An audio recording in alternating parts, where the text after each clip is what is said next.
Berikut penjelasannya.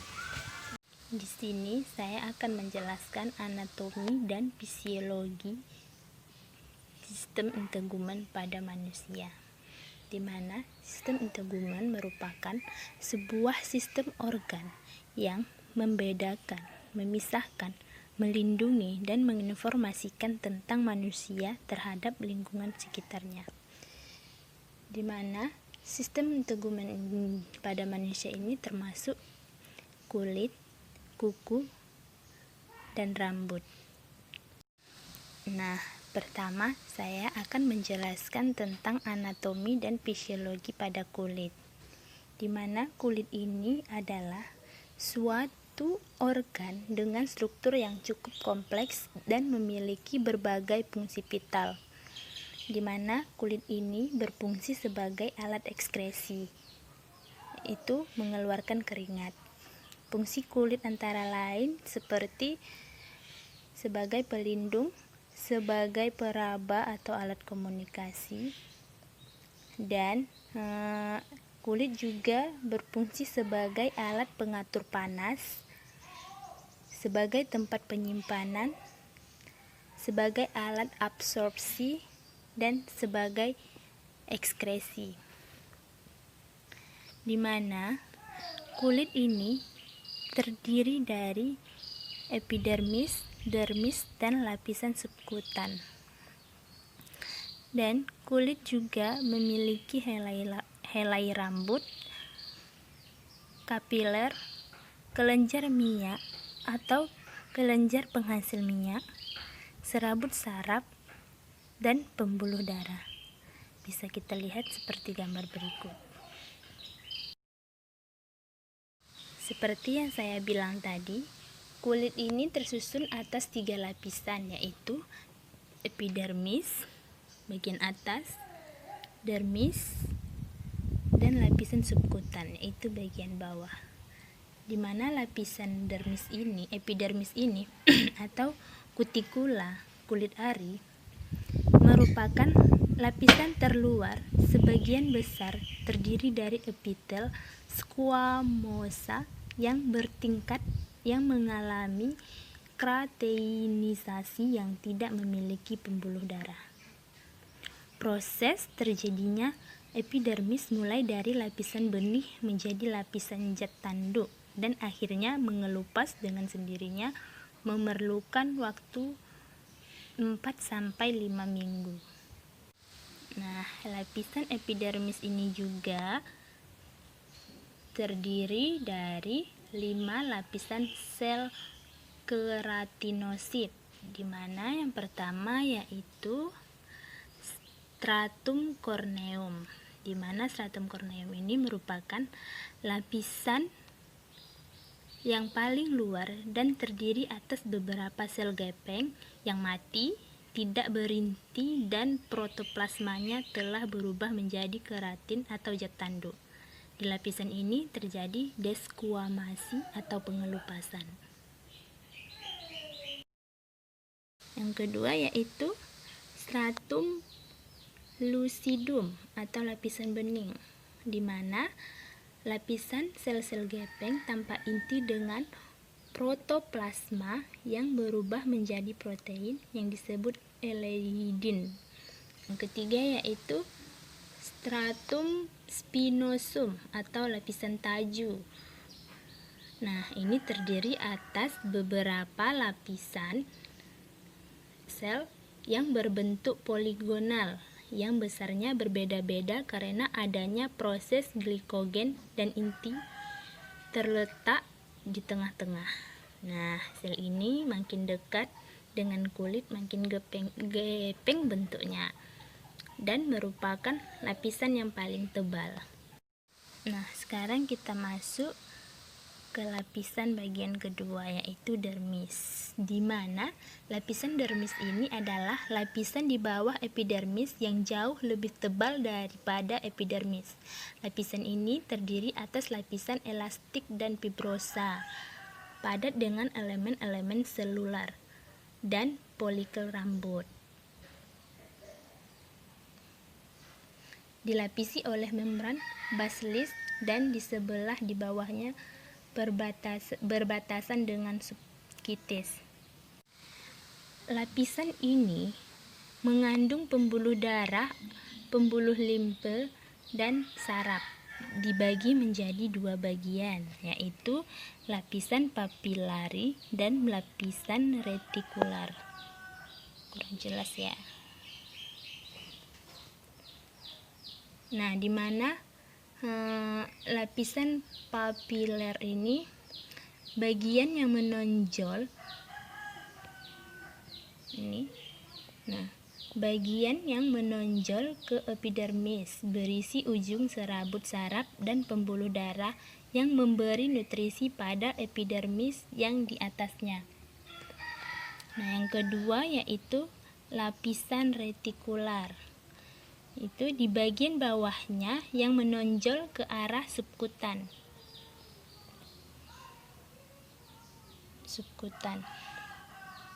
Bagian ini terdiri atas serabut-serabut penunjang, misalnya serabut kolagen, atau dibentuk oleh fibroblast membentuk ikatan yang mengandung hidroksiflorin dan hidroksilin, elastin, retikulin. Dasar lapisan ini terdiri atas cairan kental, asam hyaluronat, dan kondroitin sulfat. Nah, yang ketiga yaitu lapisan subkutis atau hipodermis.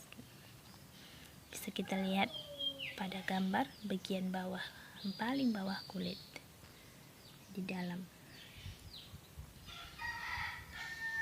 Nah, lapisan ini terutama mengandung jaringan lemak sebagai cadangan makanan, penahan benturan, sumber energi, dan juga pembuluh darah dan limfe. Saraf-saraf yang berjalan sejajar dengan permukaan kulit cabang.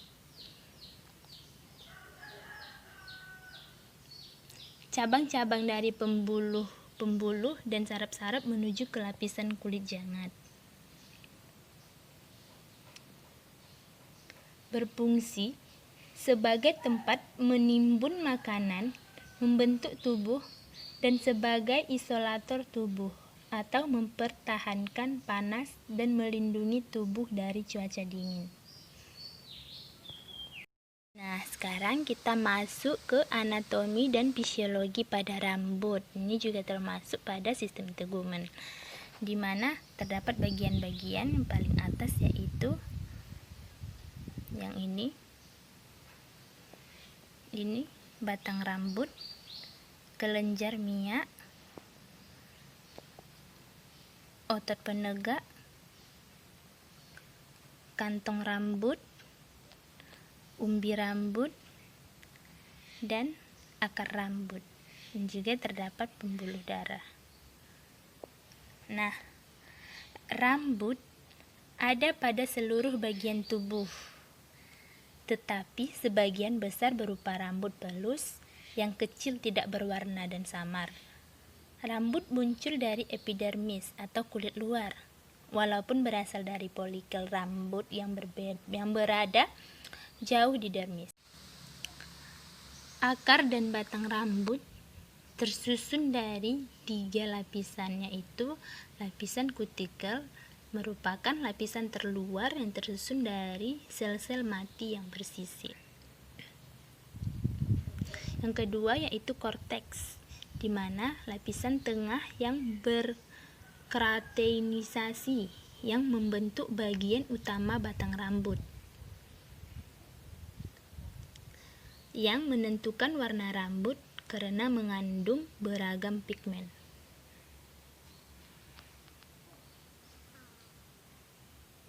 Yang ketiga yaitu medula atau aksi sentral yang tersusun dari 2-3 lapisan sel. Itulah lapisan yang tersusun pada akar rambut dan batang rambut. Nah, terakhir kita masuk ke anatomi dan fisiologi pada kuku. Nah, di mana kuku jari tersusun atas sel-sel jaringan epidermis yang mati. Fungsi utama kuku adalah melindungi ujung jari yang lembut dan penuh urat saraf, serta mempertinggi daya sentuh. Secara kimia, kuku sama dengan rambut yang antara lain terbentuk dari keratin protein yang kaya akan sulfur. Nah, kuku ini adalah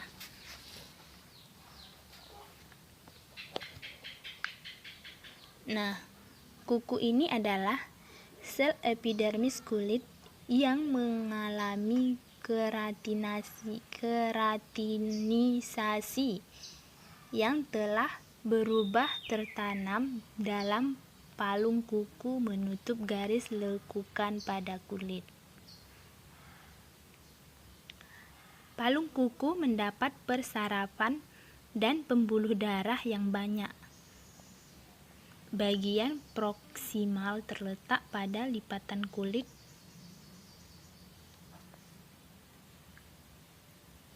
dengan terikat dalam palung kulit, dan bagian atas merupakan bagian yang bebas. Nah, bagian-bagian kuku terdiri dari lempeng kuku, yaitu ini lempeng kuku,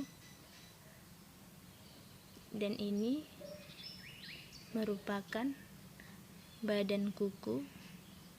Yang ini merupakan kulit akar kuku, dan yang ini merupakan penutup kuku.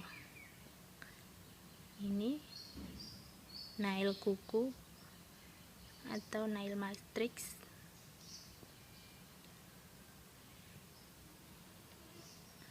Ini dasar kuku.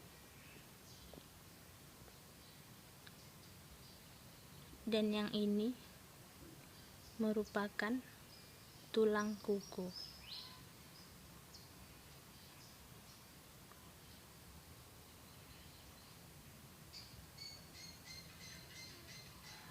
Dan yang ini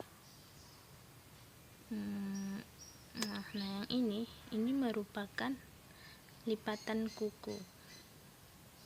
Selanjutnya kita masuk ke penyakit atau gangguan kelainan yang ada pada sistem integumen pada manusia.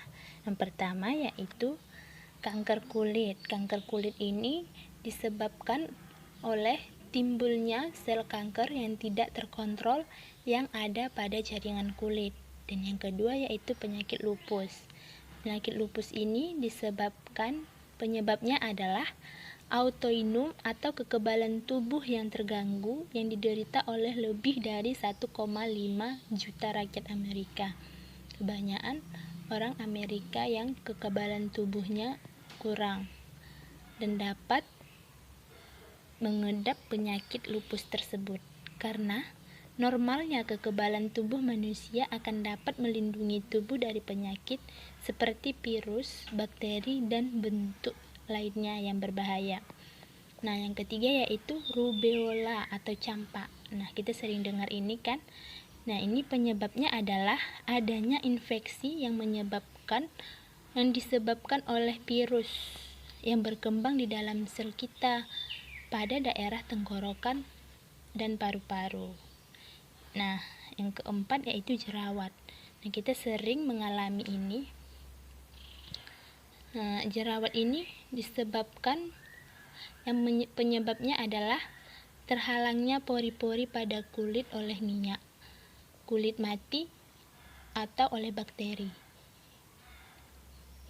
Kulit berminyak sangat mudah terjerat jerawat atau mengandung penyakit jerawat ini. Nah, yang kelima yaitu cold sore. Ini merupakan keadaan kulit yang melepuh, yang bentuknya bulat berisi cairan yang biasanya tumbuh di sekitar mulut atau wajah. Nah, mungkin kita pernah terkena penyakit ini. Dan yang keenam yaitu psoriasis. Nah, ini yang penyebabnya adalah kondisi pada gangguan kulit kronis yang cirinya yaitu muncul bercak merah yang terkadang menyerupai sisik pada kulit. Mungkin kita pernah juga mengalami penyakit ini. Dan yang terakhir yaitu hipes atau urticaria atau gatal-gatal alergi. Nah, kita pernah kan mengalami alergi salah makan, makanan atau apa gitu. Itu penyebabnya perasaan gatal yang disertai dengan munculnya benjolan kecil pada kulit. Itulah tadi video yang telah saya paparkan, yang saya jelaskan tentang sistem keguguran pada manusia. Lebih dan kurang saya mohon maaf, dan semoga apa yang saya jelaskan dapat bermanfaat buat kita semua. Saya sudahi, wabillahi taufiq wal hidayah. Wassalamualaikum warahmatullahi wabarakatuh.